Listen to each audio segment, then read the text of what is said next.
This episode of the CyberWire is made possible in part by Logarithm. There's a lot riding on the shoulders of cybersecurity operations teams, a company's reputation, a hospital's health records, an entire community's drinking water, the weight of protecting the world. It's a load Logarithm helps lighten. Logarithm's engineers and analysts have been on the front lines of many of the world's most significant attempted cyber attacks.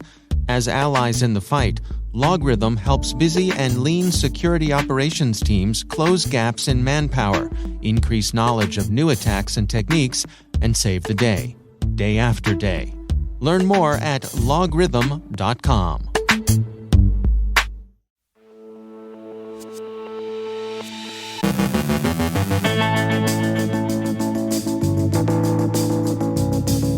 The White House warns of large-scale Russian cyber attacks, browser in the browser attacks, a new Conti affiliate is described, Android malware face stealer, Microsoft and Okta investigate possible lapsus attacks, Arid gopher is out in the wild. Our guest is Swati West of Bar Advisory on opportunities for the underrepresented in cybersecurity.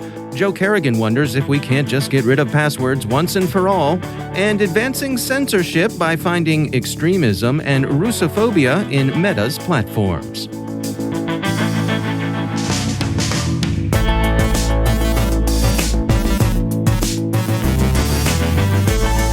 From the CyberWire studios at Data Tribe, I'm Dave Bittner with your CyberWire summary for Tuesday, March 22nd, 2022.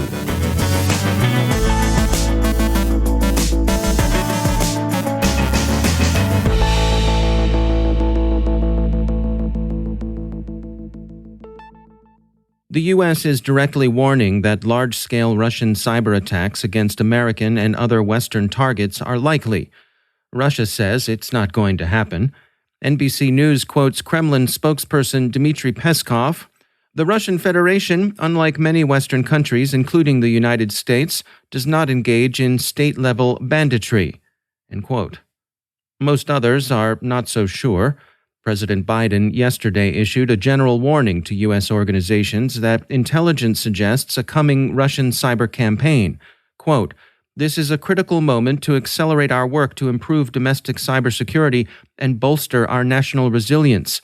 I have previously warned about the potential that Russia could conduct malicious cyber activity against the United States, including as a response to the unprecedented economic costs we've imposed on Russia alongside our allies and partners. It's part of Russia's playbook. Today, my administration is reiterating those warnings based on evolving intelligence that the Russian government is exploring options for potential cyber attacks." End quote. An accompanying fact sheet stresses the importance of familiar best practices and offers an aspirational set of longer-range policy prescriptions. A brief statement from the U.S. Cybersecurity and Infrastructure Security Agency indicated that CISA would rapidly share information and mitigation guidance to help organizations, large and small, protect their systems. The Department of Homeland Security added, organizations can visit cisa.gov/shieldsup for best practices on how to protect their networks, and they should report anomalous cyber activity and or cyber incidents to report at cisa.gov or to an FBI field office.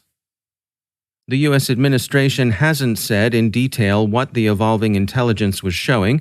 Deputy National Security Advisor for Cyber and Emerging Technologies Ann Neuberger said at a media briefing yesterday that more had been shared with sectors most directly at risk. She said, quote, "You've seen the administration continuously lean forward and share even fragmentary pieces of information we have to drive and ensure maximum preparedness by the private sector. So, as soon as we learned about that, last week we hosted classified briefings with companies and sectors who we felt would be most affected and provided very practical, focused advice." End quote. The briefings and warnings issued yesterday were intended to raise that broader awareness and to raise that call of action. She added, quote, "There's no evidence of any specific cyber attack that we're anticipating for. There is some preparatory activity that we're seeing, and that is what we shared in a classified context with companies who we thought might be affected. And then we're lifting up a broader awareness here in this warning." End quote. So there's more than a priori possibility underpinning the warning, but the threat remains a preparatory phase. Browser-in-the-browser attacks, or BITB attacks, are being observed in the wild, BleepingComputer reports. BITB attacks use pre-made templates to create fake but realistic Chrome pop-up windows that include custom address URLs and titles that can be used in phishing attacks, creating fake browser windows within real browser windows to create convincing phishing attacks. The technique is thought to be readily scalable, and it should be expected to have a popular run in the criminal-to-criminal markets. eSentire reports finding a new Conti affiliate it's found engaged in two operations. Quote, "The speed and efficacy of both the intrusion actions and the infrastructure management indicate automated, at-scale deployment of customized Cobalt Strike configurations and its associated initial access vectors. Customization choices include legitimate certificates, non-standard CS ports, and malleable command and control." End quote. Radio warns of an Android malware strain that's infested Google Play. The researchers call it Face Stealer. Its main goal seems to be theft of Facebook credentials, and say it's affected about 100,000 users. Google is purging Face Stealer from the Play Store. The principal vector has been an application, Crafts Art Cartoon Photo Tools, that makes connections to a Russian server. As Microsoft continues to investigate an apparent attempt on some of the company's Azure DevOps source code by the Lapsus Group, Okta discloses that it's investigating the possibility that it, too, may have come under attack by the Brazilian gang. Deep Instinct describes a new member of the Micropsia malware family. They call it Arid Gopher. Note that it's written in Go, and say that it's operated by APT-C-23, Arid Viper, a threat group interested mainly in Middle Eastern targets. And finally, Reuters reports that a Russian court has officially found that Facebook's corporate parent, Meta, was guilty of extremist activity, and thus its operations in Russia will be severely curtailed. Facebook and Instagram are out, but WhatsApp can stay for now. In its defense, Meta argued that not only was it not extremist, but that it was in fact opposed to Russophobia, but the court foreseeably found otherwise. There's no word on whether Meta will appeal, but doing so would seem to be an exercise in futility. Once a Russophobe, always a Russophobe, especially if a Moscow court says you're the one.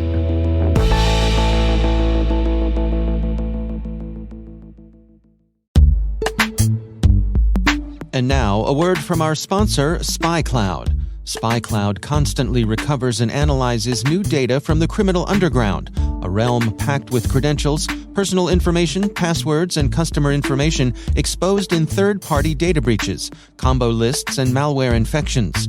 With SpyCloud, you now have access to this data that historically has not been available and can take preventative efforts to defend your business against costly cyber attacks and hard-to-detect fraud that can negatively impact your bottom line and brand reputation.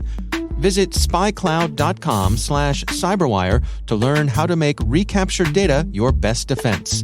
That's spycloud.com/cyberwire. And we thank SpyCloud for sponsoring our show.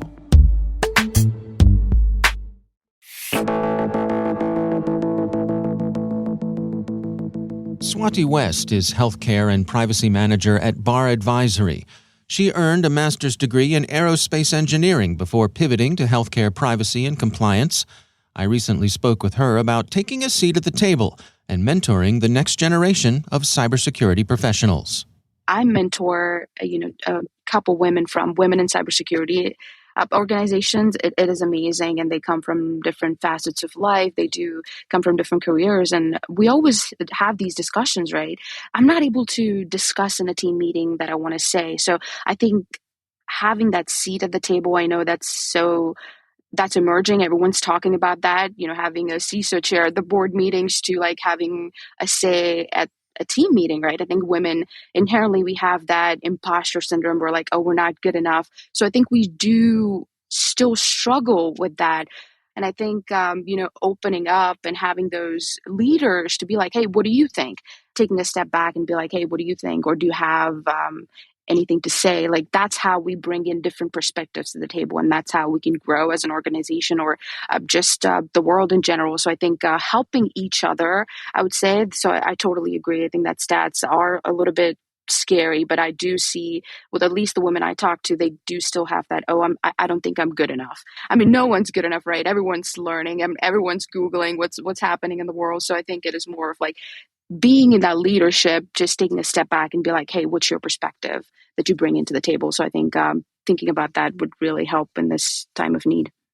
What's your own personal experience? So when you were transitioning from engineering to security and privacy, did you find people welcoming? What was your own personal journey there? Yeah. So I started, like I said, aerospace. I looked for jobs, and then United Health Group is where first I started my career, and with the security and everything like that, I learned, like I said, in the job itself. But it was scary. I'm not going to lie, because when we did audits, so I was an auditor then, used to go ask all these questions. But I moved to Cardinal after the whole auditor side of things, and I actually learned how much it goes into security. Like, it is so hard. I mean, we don't bring in any revenue. It kind of a different mindset, right? Oh, you're just wasting money sitting on the table or something like that. So that changed from 2015. There was a struggle first in my career to be like, hey, no, this is important, right? I mean, penetration test is important, or scan is important, or we have to do certain things. Timeout's important if you're in the healthcare industry. So from that to 2022, I mean, healthcare data is most expensive data that's out in the world. And you see there are more data breaches that's out in the world. I mean, Colonial Pipeline, you see Chronos that happened recently. So everything that's happening changed the tone. So I would say initially, when I first started my career into cybersecurity, there was a lot of learning. There was a lot of teaching that went into it. But now I think there's a lot acceptance in the world. Like, yes, this is important. We have to do certain things because, we create that panic. We created a lot of panic when Colonial Pipeline happened. So everyone knows that it's important. It's just not breach is like not affecting an organization. It's going to affect everyone. So I think for security professionals now, there's a lot of understanding that happened. So it took a while for me, but now I think we're in a space that everyone accepts this is important, and we have to do the right thing for everyone else in the world. What's your advice, for that young woman who's coming up through college, or maybe someone who's older and considering a career change? Do you have any words of wisdom there to encourage them to hang in there? Yes. I always go by this. The one thing I tell is don't be intimidated, right? I'm sure even a CEO or a CIO, CTO, they'll still have to learn something. Everyone's always learning. So don't be intimidated to take that first step. And it is not as old traditional way of like thinking it's a ladder. It is a jungle gym. Like, Cheryl said in a book, Lean In. So I would say, just if you have an opportunity, take it, learn. And there's so many other certifications or self-learning, just knowing the terms, right? Knowing those terms help. In my first job, I did a lot of learning before the job or interviews. So just learning what's going on in the world, just talking about a breach. And if you're interested in that, and be like, why did this happen, right? That curiosity.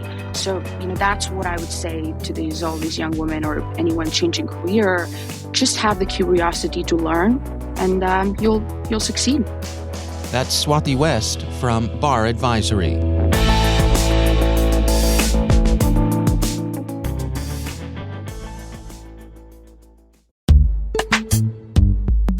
And now, a word from our sponsor, KnowBe4. There's a reason more than half of today's ransomware victims end up paying the ransom. Cybercriminals have become thoughtful, taking time to maximize your organization's potential damage and their payoff. After achieving root access, the bad guys explore your network, reading email, finding data troves, and once they know you, they craft a plan to cause the most panic, pain, and operational disruption. Ransomware has gone nuclear. The folks at KnowBe4 have an on-demand webinar that will get you up to speed on ransomware. In this webinar, you'll find out why data backups, even offline backups, won't save you, why ransomware isn't your real problem, and how your end users can become your best last line of defense. Go to knowbe4.com/ransom to learn more about the webinar. That's KNOWBE numeral 4.com/RANSOM. And we thank KnowBe4 for sponsoring our show.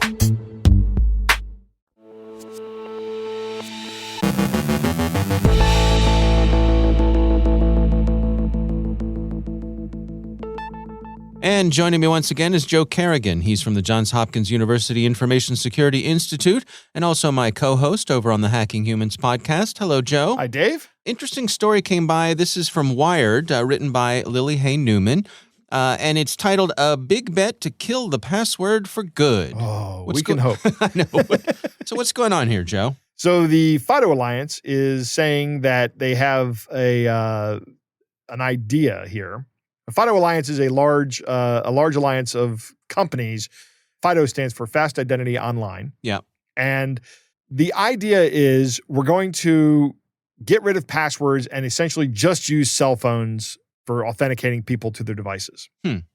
Or to their accounts, rather, not to their devices. So because cell phones are so ubiquitous, right, and they have all these security features built into them now, right, the secure enclave, the processors that are capable of doing these cryptographic algorithms. Yep. Why not leverage that to make a secure way to log on that doesn't involve passwords? So we've reached the point now where, thanks to all those things, again, the ubiquity of these devices, right, also the fact that they have biometric capabilities. Yeah, that's right. Big thing is, like, for example, I have a Microsoft Authenticator on my phone. Mm-hmm. When I log into my Microsoft account, my personal Microsoft 365, the home and business account, a home and student, that's what it is. I don't use a password to authenticate to that. I use my Microsoft Authenticator app, right, to get access to my Microsoft account. And they essentially say, we're about to send you a code on your phone, and on my phone there's a code, and before I can access it, I have to push my thumbprint, put my thumbprint on this terrible Google Pixel 6 fingerprint reader. Okay. I don't know why they changed it. The one on the Pixel 3 was so much better. This one's awful. But you digress. But I digress, right. Once I've authenticated biometrically, I can enter the right code, and I'm into my Microsoft account. Right. There has been no password exchanged. Yeah, yeah. And it's great. I mean, when it works great. Right. I'm similarly, if I have the opportunity to enable like Face ID, which I use an iOS device, I'm all in on that. Right. It strikes me as being secure enough, but boy, is it convenient. Yeah. And Face ID is actually a really, really good biometric authentication device. Yeah. Right? I mean, it doesn't just take a picture of your face and see if that's you, right? See if it matches some model that it has. It has two cameras. It takes a 3D image of your face, right? It checks to make sure that there's a pulse flowing through your face. Yep. It actually does that. I mean, that's one of the things it looks for. Yep. By examining the red part of the spectrum that comes through, and then it authenticates you. So you can't have somebody that's you can't make a 3D model of somebody's face and show it to the camera. That won't work. You can't use it on a dead person. That won't work either. Right. There's all kinds of different. Oh, and it does a lot of checking on eye movement as well. Yeah. Yeah. It's remarkable. All these things are great, but I've said my piece on this show and on Hacking Humans about biometrics. So I won't go into that and bore everybody with that again. But it's interesting. This article also talks about how this data is kept in the cloud, right? And it's secured on the cloud. It's encrypted. So when you need to get access to it, you have access to it. Right. You get a new device, or you lose your phone, or it's damaged, or something like that. It's relatively easy to get up and running again. Right. The one concern I have about this is that it shifts the focus to the iCloud account, right?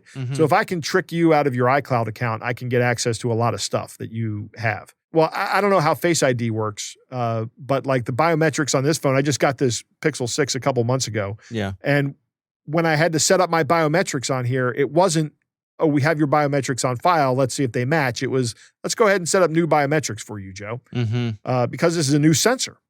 Right. So physically, it's a different device and needs me to re-enter it. So it's that information is not stored in the cloud; it's stored in the device, I think. Yeah. Same thing. Yeah. I mean, like on iOS devices, it's in the secure enclave, so it doesn't go to the cloud. Like your actual biometrics don't go there. Right. And that's probably by design. Yeah, absolutely. And it's probably a good design decision as well. But yeah. It doesn't stop somebody from getting access to your Google or Apple account and then setting up biometrics and then having the secure enclave on the phone say, yep, these biometrics are good. Yeah. What do you suppose the transition is going to look like here, though? As if indeed we're going to move away from passwords, right? There's going to be a transitional period, and if there's one thing we know, it's how people feel about change. Yeah, they hate it. Yeah. It's here's what I'd like to see. Yeah, is passwords be listed as deprecated authentication means, right? Mm-hmm. We don't, like we do in software development when we have an old function or method in a library that's no longer used anymore, that gets marked as deprecated, right? Which means it goes on your to-do list of stop using that, start using the new one. Right. And do that with this authentication means, right? Get rid of your password and change to this new FIDO standard and be on board with it because we're deprecating passwords. Right. We're going to give you escalating warnings over time that exactly. time's and running out. New accounts, when they set up, they have to use the FIDO device, right? Or the FIDO standard. So for new accounts, don't even give you the option. Don't even give you the option of going with the password. Yep. All right. Well, it's an interesting article. Again, this is over on Wired, written by Lily Hay Newman, talking about this new white paper that the FIDO Alliance has put out. Joe Kerrigan, thanks for joining us. My pleasure, Dave.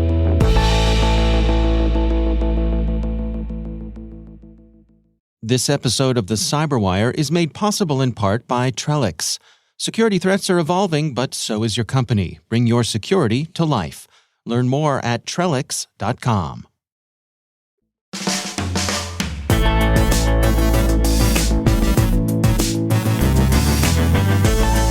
And that's the CyberWire. For links to all of today's stories, check out our daily briefing at thecyberwire.com. The CyberWire podcast is proudly produced in Maryland out of the startup studios of Data Tribe, where they're co-building the next generation of cybersecurity teams and technologies.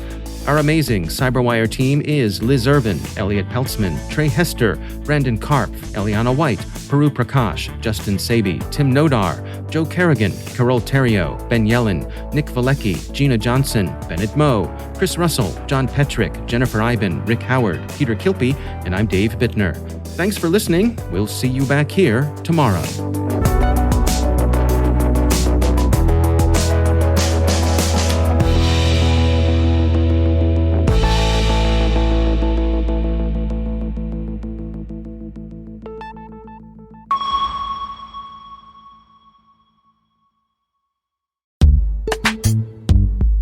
And now, a word from our sponsor, Trellix.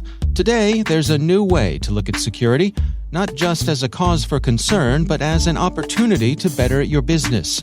With a living security solution from Trellix, you can face your future with confidence, knowing that every day you're getting smarter and more agile. Threats are evolving, but so is your company. When you have a platform that's always learning and adapting, you can stay one step ahead of the threats. Incidents are on the rise, but your organization can rise above them. By tapping into open partnerships and native connections, you can respond to incidents in real time. Risk management is growing more complex, but your business has what it takes to overcome complexity.